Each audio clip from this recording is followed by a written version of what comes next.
Papa bébé, oye. Oui. Bon anniversaire. Oui.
Mesdames, Mesdemoiselles et Messieurs, merci d'être branchés à ce deuxième numéro du magazine de Centenaire.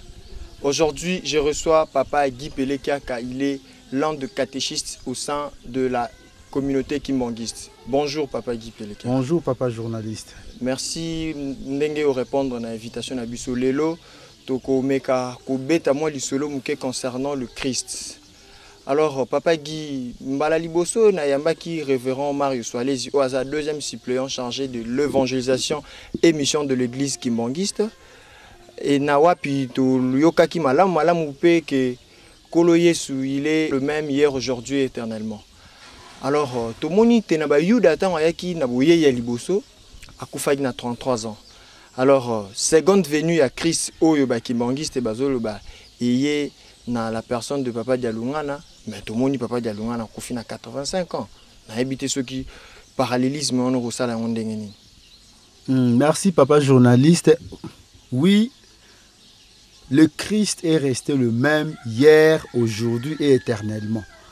Dans tant bazolo ba Christo ezali mopakola miya Yahweh. Moto yo sengela ki aya ko accomplir mission ya Nzambe si na se atango. Et tant bazali ko situé ye bazomona ye na tata mwana pe molimo mosantu mwana azali moko donc mwana ya Nzambe boye ina ye na se atango esalami ke ayaki premièrement esika boye et puis aye ko ya lisusu mbala ya mibale esika mususu ye kaka mwana mais a changé place yango moni que le prophète messianique donc Esaïe. So il va bien regarder prophète messianique parce que c'est Esaïe de Moutou. Après ça qui va précision wana. Alaki sibiso boni Christ sengele ki aya. Que vierge arozwa zemi arobota mwana wana Esaïe mutaloba ki yango. Mais tant otangi isusu na ba Esaïe 52, Esaïe 59, 53, okomona kuna bazolobela suboye ya Kristo. Et kuna nde okomona soko tangi yango bazali kolakisa biso lolenge nini Kristo esengela ki azala. Donc balobeli nenge balobaka na lo français aspect morphologique. Donc physiquement Kristo esengela ki azala ndenge nini. Et tango tangi kuna na Esaïe 52 au bandi na verset dans les 3 derniers versets à chapitre 52 aux yeux Esaïe chapitre 53 du 1er au 10e verset kuna zomona ba décrire Christ. Et tant que kuna omona ke wana ezali Yesu oyo ya ayaki pa ba Yuda te. Différence eza oyo ayaki pa ba Yuda na oyo ayepa na biso. Différence ezali te, ezali de Kristo. Esaïe a promettre ete Christ sengelaki aya. Mais ba lakisi biso ayaki mbala liboso et puis aye mbala mibale. Mais na tango ba lobeli boye ine mibale aspect morphologique o yazalaki na lolenge yazalaki bo moto na ye ekeseni ndengo lobaki na ebandeli Kristo Yesu tango ayaki pa ba Yuda akufaki na âge ya 33 ans atikalaki kobota te kasi tango tangi na Esaïe 52 Esaïe 53 ba yebisi biso Kristo esengelaki abota Kristo Nzambe alingaka ayesa mikolo na ye milai na se ya tango Kristo azalaki na lolenge moko yo moto akoki ko sepela na yete. Kristo azalaki lokola nzete oyo ezobima na mabele ekauka. azalaki moto bato nyonso batiaki ye kate donc moto basundola moto batika. C'est ça les réalités au biso to vivre na même au sein de l'église. Bato belé bayebaki papa dia lunga na te. Mais kuna botaki te. Oui, kuna botaki te. Wana yebani partout. Akufi na âge à 33 ans. A botaki pété. Ezalaki na tina ou bien kaka il fallait kuna bota te. Oui, hasard na likambo ya Nzambe, hasard ezalité. Donc nyonso Nzambe a bongisa ezalaki na tina. Parce que soki pa botaki kuna mwana wana et alingaki akitana na makambo mususu. Akitana na makambo mususu mais comme abotaki te akufelaki kuna nzoto na ye pe to ebite mona na rate. Oui, kasi wana bato nyonso bayebi ke Kristo amataka likolo. Kristo amata so otangi yango wana na ba chapitre ya suka ya même na acte des apôtres na chapitre 1 wana. Bazo laksa ndenge nini Kristo amataki likolo. Atika oui na nzoto na ye. Atika ka eloko te. Amata na nzoto na ye akenda na yango. Soko atikelaki bango nzoto ainga atikela bango lipamboli. Amata na nzoto na ye. Mais tango po yo kotanga na Esaïe chapitre 19 bazo laksa so Kristo akendaki wapi? Balobi oyo amataki likolo tala ye wana azako se diriger vers l'Égypte, l'Afrique. Égypte veut symboliser Afrique. Ils ont symbolisé Afrique parce que Afrique na Bible exacte mais so lingo yeba Afrique Égypte ezana fleuve moko. Mais tant otangi na Bible bazolo banakati Égypte et sika o ba fleuve ezali ebele. Automatiquement Égypte en tant que pays actuel te lukane na continent d'Afrique et sika nini ba mai ezali ebele. Exemple à Congo, les 4 plus grands fleuves botami na Congo. Donc, oui, le fleuve Congo, le fleuve Nil, le fleuve Zambèze et puis le fleuve Niger. Tout ça est botami na Congo. Alors, toujours selon la foi qui mangiste, il y a eu la seconde venue du Christ sur terre. Tomoni awa, papa na kombo ya papa dialunga na kianga ni Salomon. Ye azali, atika biso na bonzoto, men nzoto na ye etika la. Ezali awa, papa qui mangiste, phénomène wana kuna ye sur lobi. Papa Yuda mataki komata amatana nzoto na ye ya bonzoto. Alors awa oyo so symboliser deuxième donc seconde venue du Christ atiki nzoto na ozala no pona nini kuna tikite awa tiki omoni kolo Yesu tango ayaki babengi ye nkosi na Yuda babengi ye azalaki mokitani ya David. Alliance et salamaka epa ya Abraham abotaki na basi misatu. Mais mwana ya promesse ezalaki Isaac. Après Isaac eye Jacob. Jacob aboti bana 12. Parmi bana oya Jacob, mwana moko apesa melaki likabo ete na descendance na yo na bakitani na yo nde mobikisi nde Shilo abotama. Nani wana Yuda. A partir ya ba Yuda nde kombo ya ba Juif ebimi. Et descendance wana omona David a botami, Salomon ti kolo Yesu aye obotama. Et tant kolo Yesu aye, esika ya yaki bandimi ete. Bandima ki ete. Nde omoni na Matthieu 21:43 kolo Yesu alobi, libula o epesa melaki bino na bomi yango. Na longoli yango epai na bino, na kopesa yango na libota mosusu oyo ekobimisela yango mbuma. Donc epa na bango mbuma ebimaki te. Yango moni tango ya akufaki, tango asekwi mikolo misatu. Même nzoto na ya kenango. Parce que alongoli bokonzi epa na bango. Ye moko azo symboliser bokonzi. Tango alongoli na nzoto na ya alongoli bokonzi wana. Mais tango ayembala ya mibale epa ina biso. Tango atiki biso na nzoto. Atiki nzoto parce que awa likambo yango ebimisi mbuma. Lelo so okena Yerusalemi ba symbole mbuma na bana na ye parce que au mon exemple tango likabo wana yeke pa na bango tozana o babengaka ba symbole spirituel oyo bande ko laksa ete bokonzi ya Nzambe ezalaki pa ba Yuda. Est-ce que ba symbole spirituel ngo ezali plus que la seconde venue ya on a lingi na expliquer loko po ba landi ba comprendre ba symbole wana nyoso kuna na Israël ezali susute. So que na Israël même sika temple ya Yerusalem au Salomon atongaka omona getikala une partie ya fondation et de l'autre côté ezali susute bandeko ba musulman batonga temple wana oyo ba mosquée oyo ba musulman batonga sika temple ezalaka temple ezali susute. So okei kuna lelo bandeko na biso ya ba catholique ba relaxa yo sika tombe ya kolo ezalaki. Bandeko na biso ba protestant ba relaxa sika tombe ya kolo ezalaki. Même ba chercheur ba ke relaxa sous Golgotha mususu. Donc Donc et ça les trois places précisément kolo su bakunda ka wana ezaka ndenga lobaki à wana oui kasi ba symbole nyonso wana oyo baki laksa ete bokonzi nzambe zaki pa na bango ba symbole wana alongoli yango kuna sans trace ceux qui alongoli ba symbole wana kuna sans trace bino bobengaka awa Yerusalem ya sika parce que ba symbole comme ancienne Jérusalem oui, ancienne parce que nouvelle Jérusalem c'est pas grave c'est ça a été prédit dans la Bible. Est-ce que ba symbole za kuna yé et il y a papa mutato bisoté l'apôtre il a na dernier livre ya Bible c'est Jean tant na île de Patmos ba kutena angelo alakisa ki ye révélation dans l'Apocalypse nde alakisi ye azomona likolo Yerusalem ya sika ezokita ne kati na batu nzambe ye monga ko kita ko fanda na batu esika moko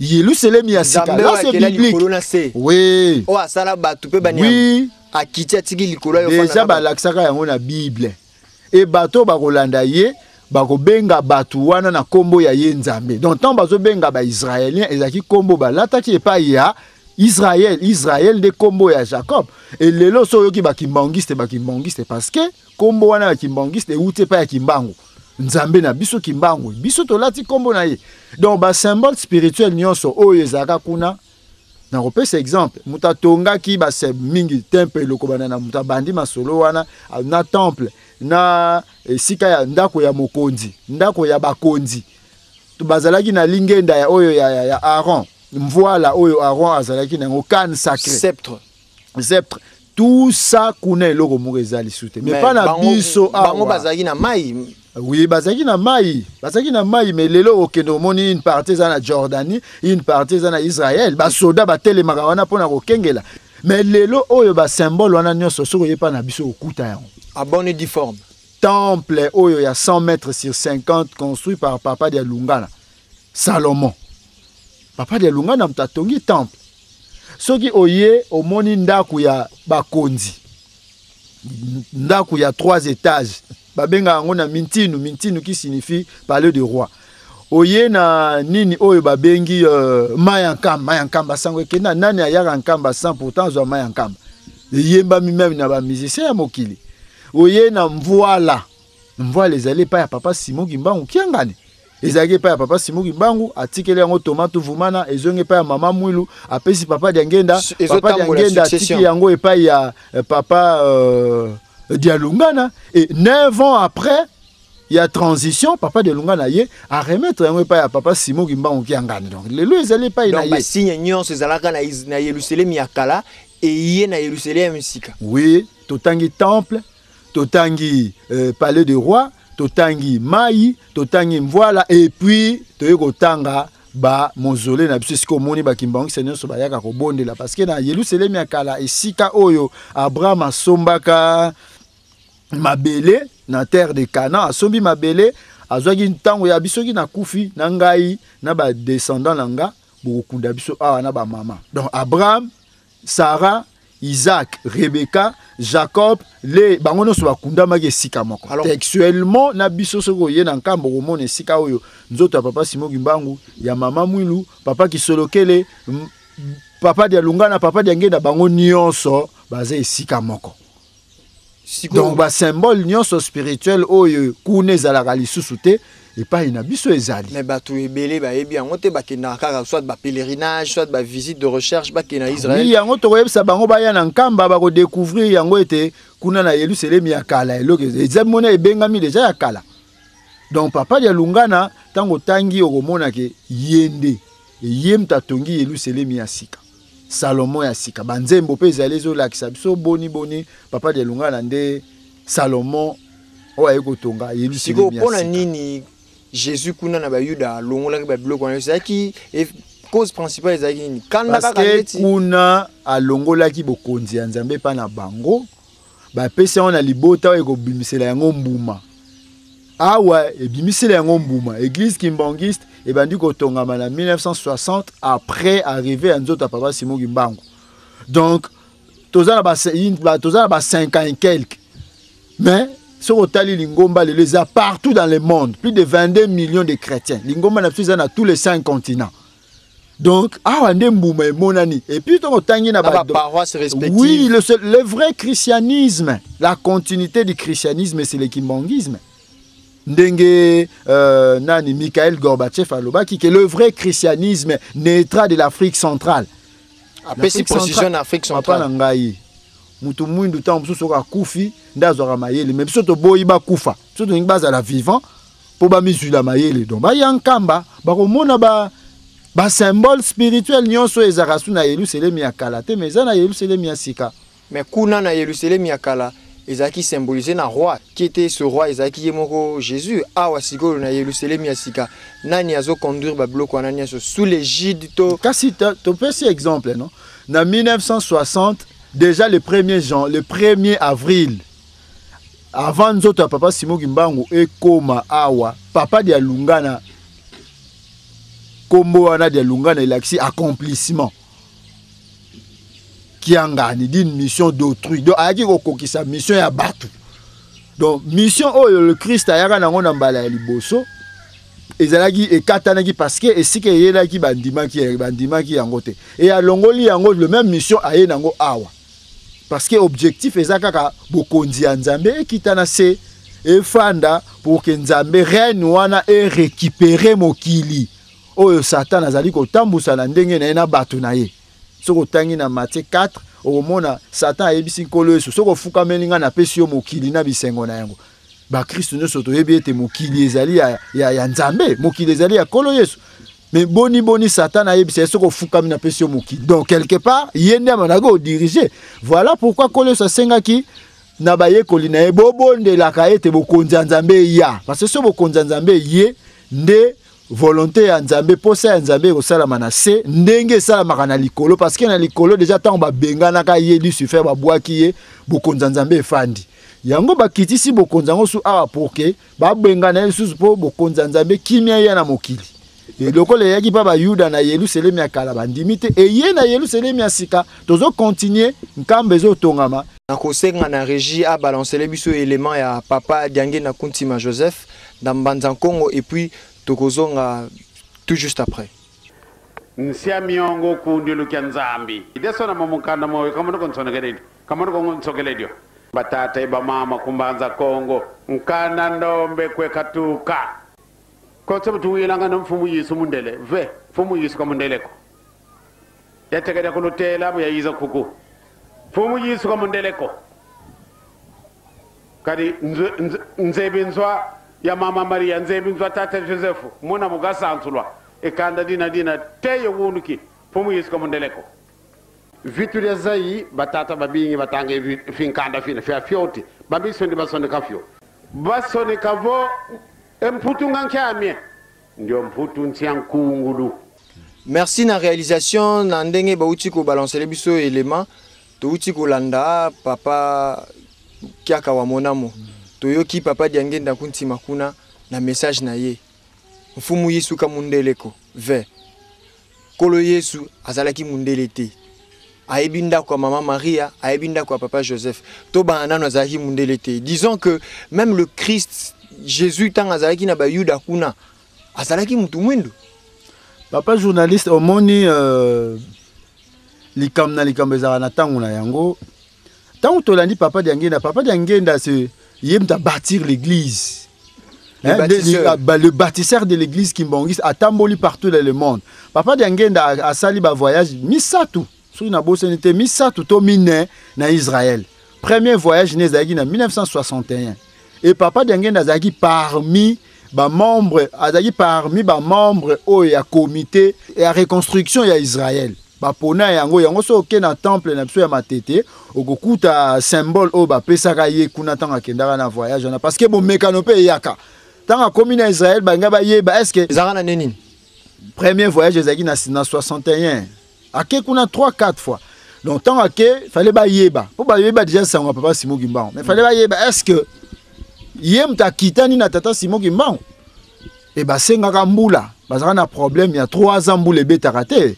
Mais ba mona ko bango sengeleki ba mona nini salema elikambo ya Nzambe e bakumisaka Nzambe ba bito ndimi ete yo zali mokitani ya Simon Kimbangu basengaka mbula papa Dengenda bengi bambuta o bazaki na mama biboya tala basengi mbula boye mbule zo beta ba babi wana za makambu na yo solola na tata na yo bobongisa mbule bando obeta banda 0 RT 5R tina Jordanie tina ba pays limitrophe nyonso ya Israël mbule beta et puis batu balobi na Israël likambo ezali oui likambo ezali oyo sali tango mula mbule beta 3 ans papa présence à papa Dengenda e bandima ki ete a oyo mokitani ya Simon Kimbangu donc tant akenda ki atamboli tant azoloba na malonde tolandi na élément oyo ya mbanza Congo papa Dengenda lobi mfumu yisuka mundele ko donc kolo Yesu azaki mundele te papa Guy Peleki en tout cas kolo Yesu na ba yuda azaki mundele te eloko yo mokili mobimba eyebani nango ke aza mundele ba photo mokili mobimba te papa nini ozobenga mokili mobimba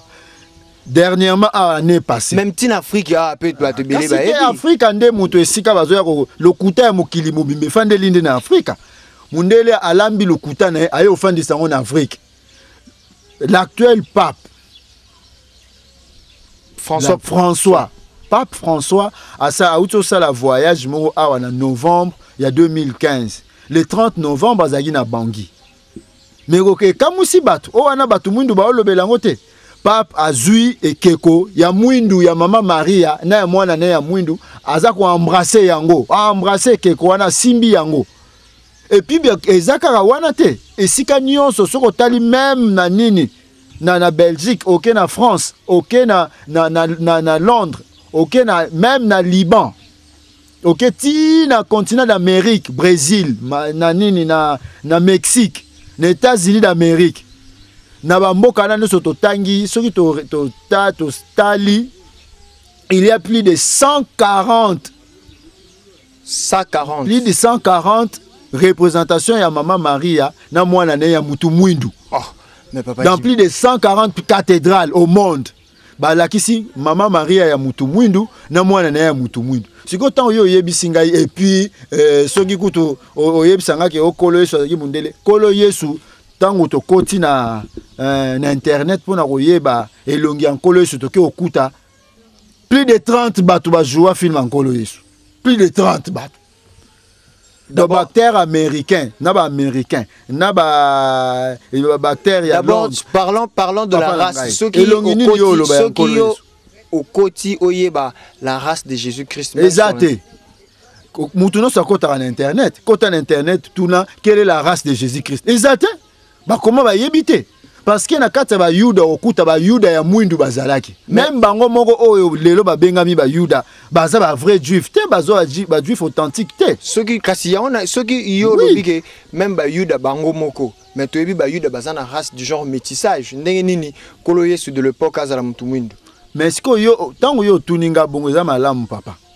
Benoît XVI na Pape François bafukami liboso ya ekeko ya Mama Maria na mwana na ya mutu mwindu ngaku tunaza mwa chocolat o wana ya mwindu ya makala sikoyo bango bafukami liboso wana to ndima mwindu ya mwindu papa bafu baba elema ezali mwindu siko to ndima nani OK papa Dengenda déjà na 88 à lobby kolo saza mundele te parce que nazalaki na Israël et puis libota wana na yebi soke na Israël okuta ba juif ya mwindu azali.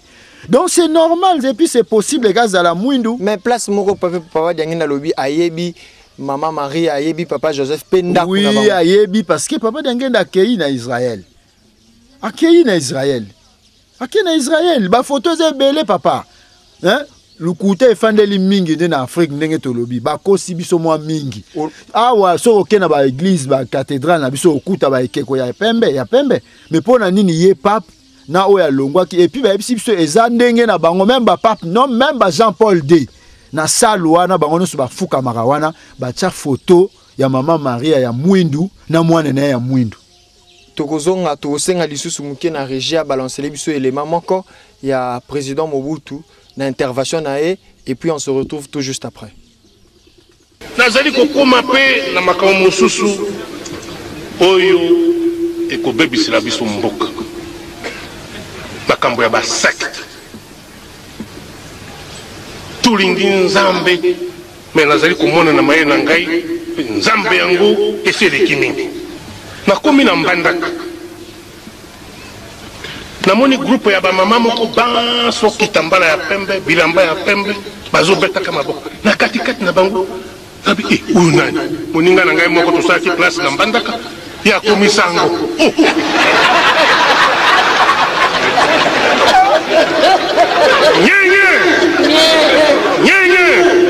nalobi na chauffeur ya jipe nabi lembisa nano ngabi di likambo nini boni abi tozosambela be mpo na yo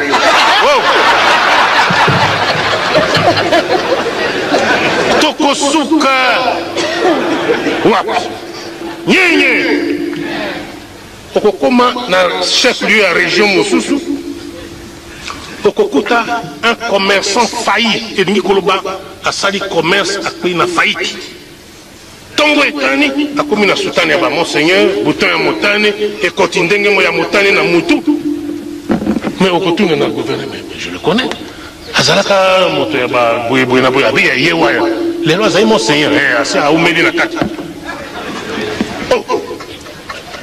obele olali oloti ndoto mpe tongo etani okomi alo bamama batata bandeko okoleka okutani na moninga oyo boyebanaki bokolaki akati kolokolo motu nyonso atiki mandefu ako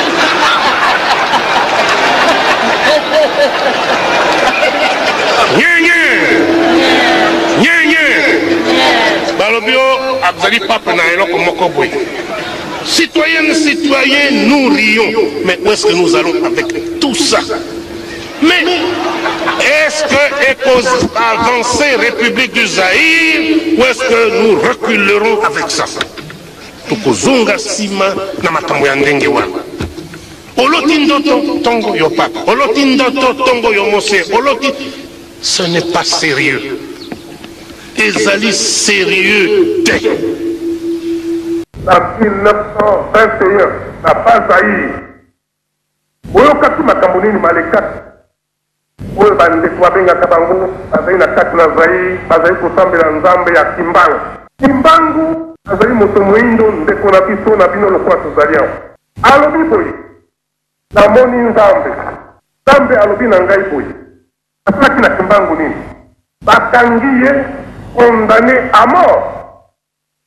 Alei na boloko mbula tuku misato. Par contre, la classe bakolakisa biso nini? Santa Maria apimelaki bana kuna na Portugal na Fatima. Apimelaki mwana mwasi kuna na Lourdes na France. Na Borin kuna na Belgique. Là c'est normal. Nzambe apimeli moto mondele kuna akoyebisa biso sondima yango. Soko moto moindo alobi yepe amoni nzambe balobi éliminé kanga ye condamné à mort. La maman batata bandeko makambo nazali koloba oyo ezali très grave. Ezali très grave. Ezalaki nini molili tozalaki na yango aliénation mentale. Nzambe akoma kobe na Fatima na Lourdes na Borin na Belgique. Moto moindo awa na baza ye obi na moni nzambe. Bakangi ye na mwasi na moto te. Aibi eloko na moto te. Abeti moto te. Obele kolobaki na moni nzambe alobi na bikisa bato. Obele na malali bosena na mai na sukula yo obika anga moto yo illuminé moto moindo ko komona nzambe te. Akete kufa na Lubumbashi après 30 ans de prison. Amona mwasi te. Amona bana te liwana ye. Ake komona bele obembe na ye tango tokomi presque indépendant na 59 azungi te ye famille. C'est très grave. Oyo ezalaki makambo tokoki kondima yango te. Ezalaki nini? Aliénation mentale. Merci papa kuna na régie tomoni élément oyo ya président Mobutu intervention na ye papa Wamona Mokiaka Guy intervention na ezandenge nini ba impression par rapport ya maloba ya président yango na uti koloba awa omoni lokuta ya mokili bomba bafandisi yango na Afrique donc bamindele bakofanda bafaçonner lokuta mais ba bafandisi libiso yango awa en Afrique. Président Mobutu a reconnaître que Maman Maria ya Portugal, o abimaki na Portugal, o abimaki na Lourdes na France, o abimaki na Belgique. Mais ba Maman Maria wana nyonso babima bazaki ya batu mwindu. Ah, mutu mwindu soka lobia moni nzambe c'est impossible. Maman Marie a tout le monde représentation na bango awa tout le monde a Maman Marie a memi yemoko ba peindre na couleur ya mundele toloba na mwana memi Jésus pe mundele bazui lukuta ba yeli yango pa ina biso poto ndima to zwa lukuta. Mais vérité za wapi pa na bango yango to pe na ebisio dans plus de 140 cathédrales au monde dans tous les 5 continents babikeko ya mwindu ya Maman Marie na mwana na ya nkolo Yesu. Et puis eza ba na histoire ba yeko apprendre biso nini. Période ba bengi Moyen Âge, donc de l'an 500 à l'an 1500. Na période wana nyonso bato ba exista ki na tango wana nyonso ba yebi ke Maman Marie azalaki mwindu, kolo azalaki mwindu. Donc makambo kute ekozwa makambo awa na ba 1600. Nde ba fandiseli biso lokuta, mais pas na bango ba garda cette réalité yango moni na ba photo mususu baso laksa. Pape Benoît XVI na Pape François bango mibale ba fukami esika moko liboso ya ekeko ya mwindu ya Maman Marie na mwana na nkolo Yesu. Siko yoko ndima nani oyo ba memeli biso na Kinshasa par-ci par-là. Et puis ba photo wana nyonso ndi taper sur exemple. Tozana plus de 30 acteurs ba jouer film ya Yesu. Plus de 30. Siko photo ni bango ba kopona. Ya ndenge na ndenge. Mais ndenge na ndenge kasi. Mais Yesu même au côté na internet ba yebi ni race na ye, ba yebi ni elongi na ye. Na lukuto ba ya côté la biso awa ya morphologie ya kolo Yesu. Kolo azaki bongo te. Ba acteur ango bazaki ba mindele. Baza ba msu ba kufa baza msu baza vivant. Moko kutu na découvrir Jean-Claude Moro ya mutu mwindu, Jean-Claude René ya mutu mwindu. C'est un américain. Pona nini kaka pa ba africain bazo sala ba représentation ya Jésus na kimundele. Oui, parce que l'objectif na bango eza moko mutu mwindu a retrouvé identité na yete. Parce que si tu retrouvé identité na biso, to koma ko s'adresser directement na Nzambe o ya biso. Bango bazo senga pa ya Nzambe o ya solo, mais ba memeli biso ya lukuta. Omoni président Mbuta lobini, eza aliénation mentale. Aliénation mentale. Pour ça na bango ba garder biso na aliénation na. Oui, parce que oui, c'est ça. Africanistes et bazalaki, africanistes ce sont des grands savants blancs, mais c'est spécialisé dans tout ce qui est africain. Balaki si biso munoko na biso mabe, balaki si biso suki na biso mabe, balaki si biso poso na biso mabe, balaki si biso même ba kombo na biso mabe. Et tout ça spécialisé dans tout ce qui est africain, civilisation, identité culturelle. Donc aussi bisa qui va bengayer donc lavage ya cerveau. Est-ce que bazo réussir pe Paris en auto ndenge? Bazo réussir papa Simon Gimbango aza aye pa na biso. Mais même na programme scolaire papa Simon Gimbango azate. Na mboka na biso ya Congo. Tant soupe bano bazo yekola makambo ya histoire. Ay bano na yebika kombo na ye mais makambo su etalingate maloba wana biso tondimi yango te. Toboyi yango pani. Na ba université batuloka ba Montesquieu ba David Amp batuloka ba Voltaire batuloka ba nani batuana ba africaniste na ba Hegel ba africaniste na nyonso ba bango baza ba père ya ba science ba bengi ba science humaine lokola ba philosophie ba psychologie ba histoire ba sala ba programme o ba établisser ba programme wana poka ba tchabiso contre mire. Mais ils ont réussi parce que si les autres qui sont à l'université, ils n'ont pas d'engagement dans le baki, beaucoup aux à la universitaire Congo Mobimba. Mais tant que beaucoup reconnaître, beaucoup résoudre les cambo et oyonga na zoye bisabinote, beaucoup tika ko résoudre les kamamutu muindute. Pourquoi? Parce que au sein de l'université, ba programme majorité, ba programme est établi, ils ont ba stylisé yango car rapport biso to za la contre mi. Mais biso beto otanga yango.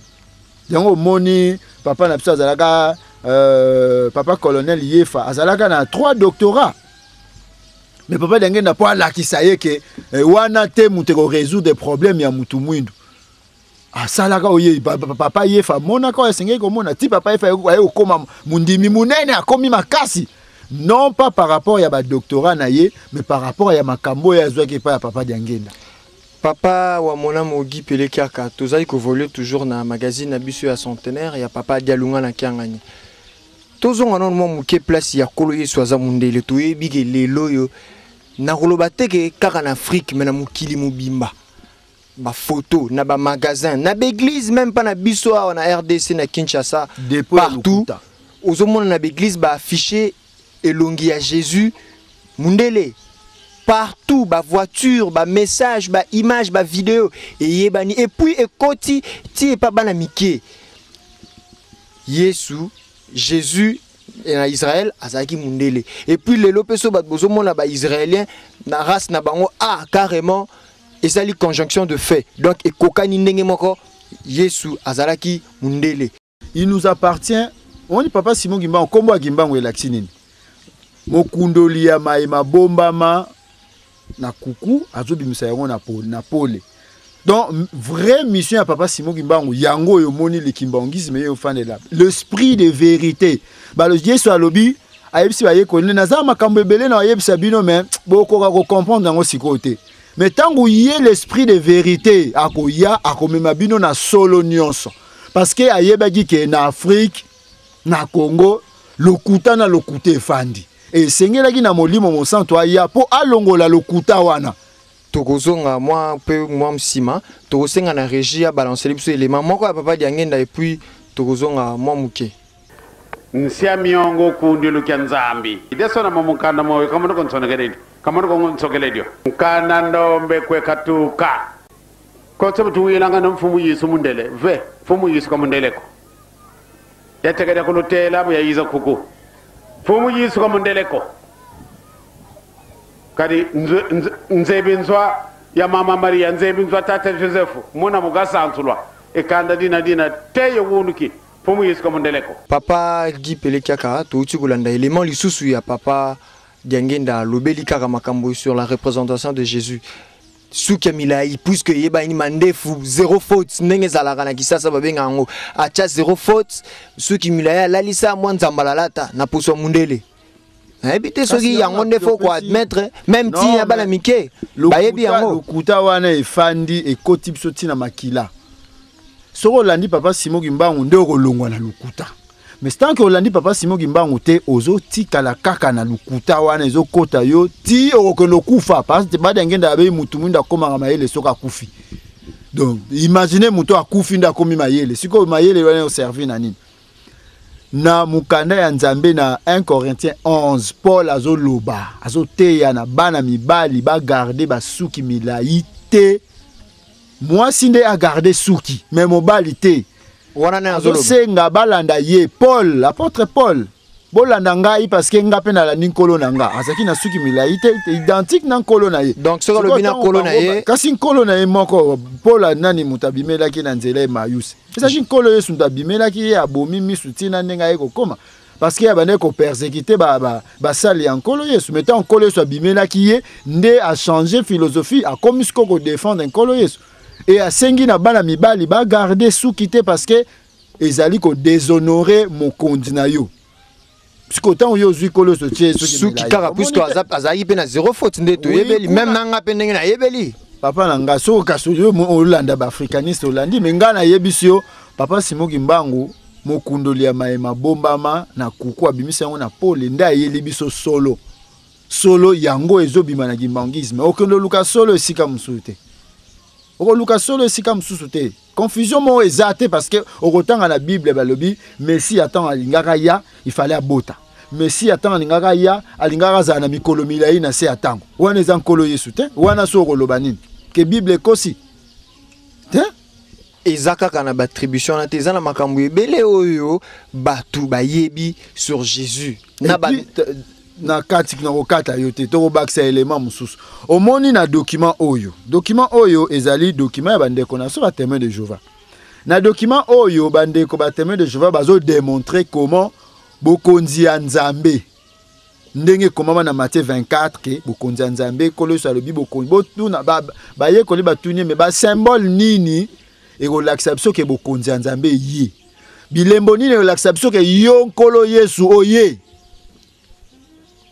document yango yo soko tangi yango ba nini le monde actuel survivra-t-il yango yo eza document ya bisote ba kimbangiste eza document ba témoin de Jéhovah soki tozui oyo buku oyo moninga na simbi awa buku oyo ba nini la paix et la sécurité véritable. Comment est-ce possible? Awa, to fongoli awa, na page 69. Quand la destruction prédite viendra-t-elle? Awa, tsoko tangi yango nyonso, oromona nini? 1914, année marquée. Awa bazali ko l'acception ba bzui ba symbole. Ba lui question yo kolo satune bilembo nini yo l'acception ke yon kolo yosoye.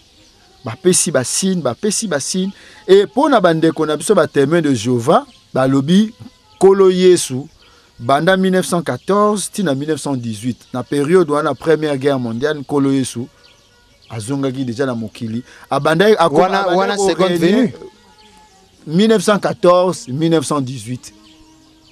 Kolo Yesu sa yaki. Yango ye, comme mi noir sur blanc, balobi boye, ce toko tanga mouké. Balobi le mot grec traduit ici par avènement. Donc problème est la traduction à la Bible. Ok, na Bible m'sou babi quel sera le signe de ton avènement. Na Bible m'sou balobi quel sera le signe de ta présence. Donc problème est là qui bilemoni ne l'acception que yo zoya, to bilemoni ne l'acception yo zali.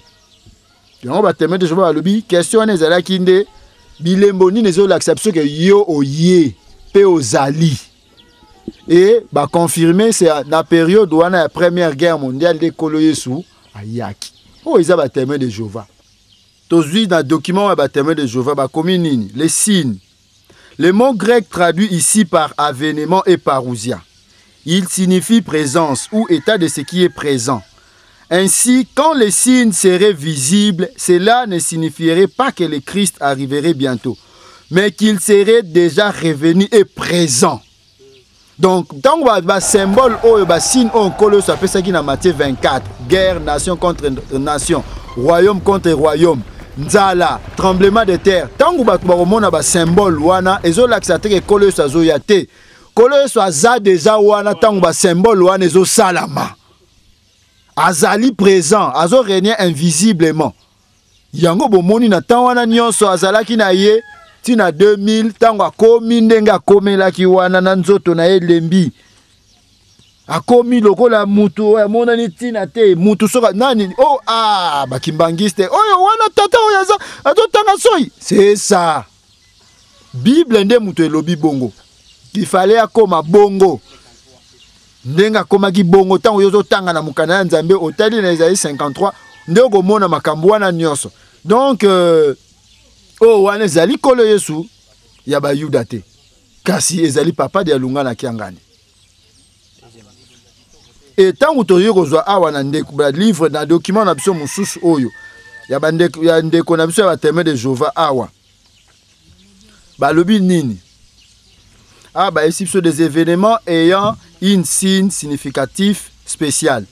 En l'an 33, Jésus-Christ avait écrit en détail les signes de sa présence et de la conclusion du système des choses. On lit cette description en Matthieu chapitre 24 et 25. Alors qu'il était à Jérusalem avec quelques-uns de ses disciples, Jésus a annoncé la description du temple qui s'y trouvait. Ses disciples lui ont demandé, dis-nous, quand ces choses auront-elles lieu et quel sera le signe de ta présence et de la conclusion du système de choses. Matthieu 24, 1 à 3. En réponse, Jésus leur a répondu, vous allez entendre parler de guerre et de rumeurs de guerre. Veillez à ne pas vous effrayer car il faut que ces choses arrivent. Donc, oyo, na document ya bande konaso ba témoin de Jéhovah, nde balaki si biso ete, et sengela ki ezala, ba symbole wana ndenge la ki sa ke, kolo Yesu aye. Abandi ko régner invisiblement. Donc papa de Lunga na botami na 1916, mais toye ko loba ete yende Christo na 2000 akomaki déjà ndenge ya komelaki parce que soto lobaki en temps azaki na 33 ans, azaki na 40 ans, na 70 ans, et ngeke kokana te ndenge komami na prophète prophète messianique Esaïe. Na Esaïe 52, na Esaïe 53 nde balaki sibiso lolenge ya Christo alingaki azalela. Bomoto na ye.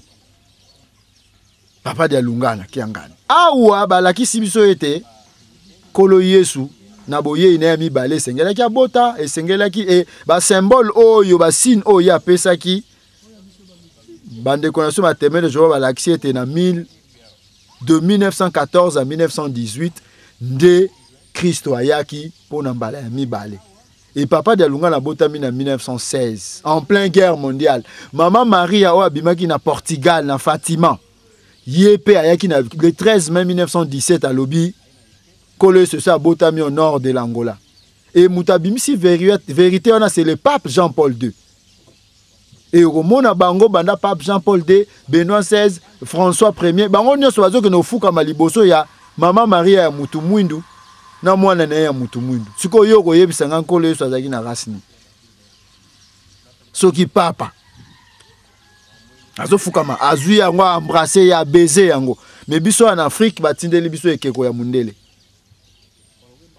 Nani mtazolo ba solo. Pape to biso batu mwindu oyo toza na bikeko ya pembe pembe ya bindele na bandako na biso. Donc kolo Yesu ayaki na de 1914 à 1916. Na ba lisolo to beti na o ndenge to landi na élément ya président Mobutu. Maman Marie abimaki na Portugal, Maman Marie abimi na France, Maman Marie abimi na Belgique. Ezaki na 1917. Et 1917 c'est en pleine guerre mondiale. Car na période où Maman Marie ngo ya bimaki na ya mutu mwindu ye wana tomoni pape François na pape Benoît XVI ba fukamelaki ya mutu mwindu. Ezaki na 1917. Donc bango nyonso bakutani sika moko. Et papa de Lunga na botami na 1916. Na première guerre mondiale. Batata ba mama. Toza na raison. Nyonso na Maman Marie ya mutu mwindu na kolo Yesu. Nyonso papa mutu mwindu ezako tourner kaka pa ya batu mwindu. Problème nini pa batu mwindu? Salut et outé pa ya batu mwindu. Na on peut ce exemple moko. Bande ko na biso nyonso ba Kristo balobaka nini? Soki Yesu abikisaki biso po akufaki na kuluzu. Kuluzu wana namta memaki. Américain oyo aye kote ya bisu. Alubi ete oyo amemesaka nkolo Yesu ekuluzu ezalaki muntu mwindu. Azalaki africain. Mbala na lubi yango kazi. Peut-être croire yango ezali pasi. Mundele ekulu baba beti maboko idi ezalaka muntu mwindu. Simon de Sirène mutu mwindu. Donc sali et outé pa ya batu mwindu. Soki lelo mu Kristo ne sa domona ka kolo sa kufaki kuluzu wana mutamimaki yango Simon de Sirène mutu mwindu. Toujours toza kokoba na magazine na biso papa Guy Peleka Kawamona nazo rappeler que oza catéchiste na engumba ya bakimbangiste. Kuna tozui ba précision que kolo Yesu tanga yaki pa ba Yuda asalaki mutu mwindu. Awa bakimbangiste balobi la seconde venue a déjà eu lieu ndenge uti kopesa ba précision na mukanda ya ba bandeko na biso témoin de Jéhovah. Naissance ya papa de Lunga na Kiangani na 1914 le 25 mai. Et puis loko wana mususu eza kocha moi mbilinga eza kopesa moi gauche droite na ebité papa Guy Peleka Kawamona mo. Date wana ya le 25 mai oyo bakimbangiste ba symboliser comme date ya nativité Noël. Et pourtant universellement parlant toyebi que la date connue et le 25 décembre. Toujours dans le cadre, il y a Jésus, dans le cadre de la seconde venue du Christ, na papa de Lunga, plus que tout ça, le parallélisme. Dans évité place où la réaction est alors une fois de plus, au moins temps autant il est le même, il est resté le même hier, aujourd'hui, éternellement. Quand le sultan a dit que libossé par Yuda a botamment rappelé le 25 mai. Tant qu'il y a pas na biso a botamment le 25 mai. La même date, même date. Par exemple, juste Nzambe, tango abimisi bana Israël en Égypte, ils avaient un certain 6 avril. Nzambe abimisi bana Israël en Égypte le 6 avril. Et à Epsi bango na bino sanza o ekomi sanza ya yambo. Et pas de sauter dans le calendrier à juif, le premier mois c'est le mois d'avril. De babanda kotanga ane na bango na mois d'avril. Na évangile selon Luc na chapitre 1 verset 26, balobi ange abimelaki maman Marie na 6e mois. Et 6e mois wana soko ba de tanga par rapport à avril, mai, juin, juillet, août et tombé dans le mois de septembre.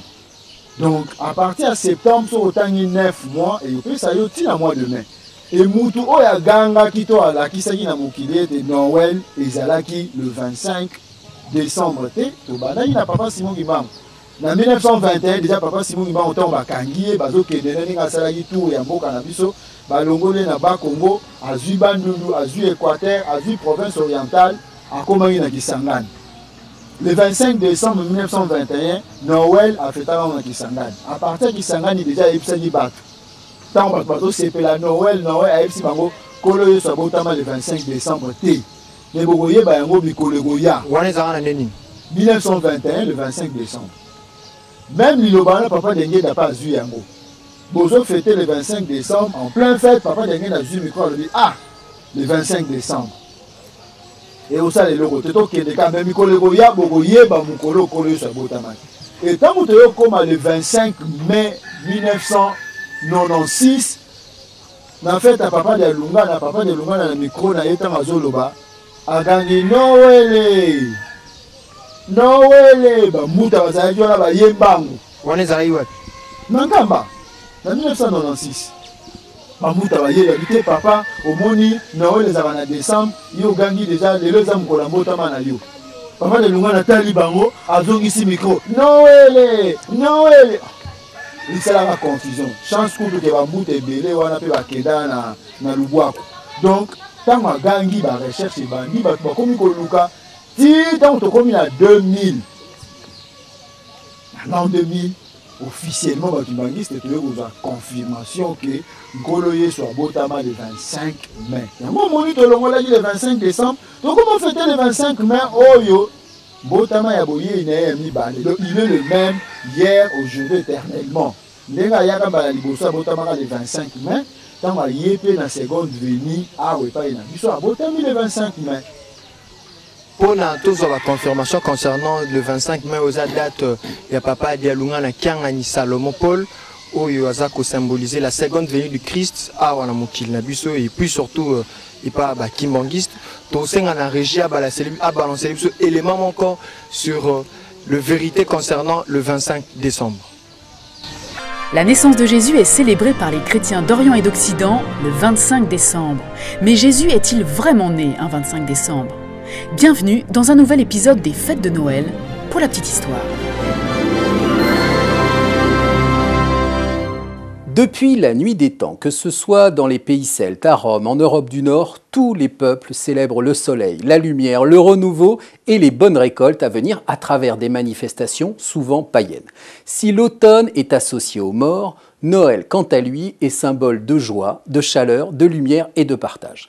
Ainsi, avant que l'Église chrétienne ne fixe la date du 25 décembre comme le jour de la naissance de l'enfant Jésus, une fête solaire était déjà instituée au solstice d'hiver, au moment où le soleil reprend des forces et où les jours recommencent à s'allonger. À Rome, dans l'Antiquité, une fête est même dédiée en l'honneur du dieu Mitra, dieu de la lumière et de la vérité. Et c'est l'empereur romain Aurélien, vers 270, qui fait du 25 décembre, jour du solstice d'hiver, selon le calendrier julien, le jour de la célébration officielle du soleil invaincu. C'est en 354 que tout bascule. À cette date, l'empereur romain Constantin décide que son empire doit se convertir au christianisme. Il n'en faut pas moins pour que le pape Libère impose la date du 25 décembre comme la date de la naissance de Jésus en opposition aux traditions païennes. Pour la petite histoire, Jésus est tout de même né 3 siècles plus tôt. Mais comme pour le christianisme, Jésus est symbole de la lumière du monde, son association au solstice d'hiver, à la résurrection du soleil, apparaît parfaitement naturelle. Noël, le 25 décembre, devient donc à la fois synonyme de lumière et de naissance du Christ. Selon d'autres chercheurs, Noël aurait été fixé à cette date non en raison de sa proximité avec des traditions païennes et du solstice d'hiver, mais à la suite d'une série de calculs complexes de calendrier selon une ancienne tradition judaïque qui voulait que les grands prophètes mouraient à la même date que leur anniversaire. L'étymologie même du mot Noël fait débat. D'aucuns l'attribuent aux Celtes par la contraction du mot noio, nouvelle, et el, soleil. D'autres au latin natalem, accusatif de l'adjectif natalis, relatif à la naissance. Pour autant, à la question « Jésus est-il né un 25 décembre ?», la réponse semble non. Mais même si la date ou l'étymologie font débat depuis des millénaires, à partir de cette date, une chose est certaine. Les nuits reculent, les jours s'allongent, la lumière l'emporte sur les ténèbres. Merci na régie, papa Guy Peleka Kawamona, mo touti kulanda élément wana il y a le 25 décembre toyoki intervention ba pesi na mukuse okoyi bolobani oh wana za batu mwindu teza ba mindele ba reconnaître au moni tant tozolo ba il est le même hier aujourd'hui éternellement kolo soza ya bomoi kolo soza okufata azali comment yo ko expliquer na bande ko na biso mususu bazo fêter le 25 décembre mais ba yebi keza lukuta et pourtant ba preuve ezali ba yebi keza lukuta mais bazo continuer ko fêter lukuta mais bolo muto bozo fêter azali nzambe so aucune église oyo kutie ba tie longi mususu aucune église oyo ba tie longi mususu aucune église oyo ba tie longi mususu bilongi ya lukuta date ya lukuta te wana Yesu ya bomoi te poso biso tozali ko fêter Yesu oyo Kristo ya bomoi alakisi biso elongi na ya solo et puis alakisi biso vraie date na ye yo comment yo yebi ete nga nazo sambela Yesu azali nzambe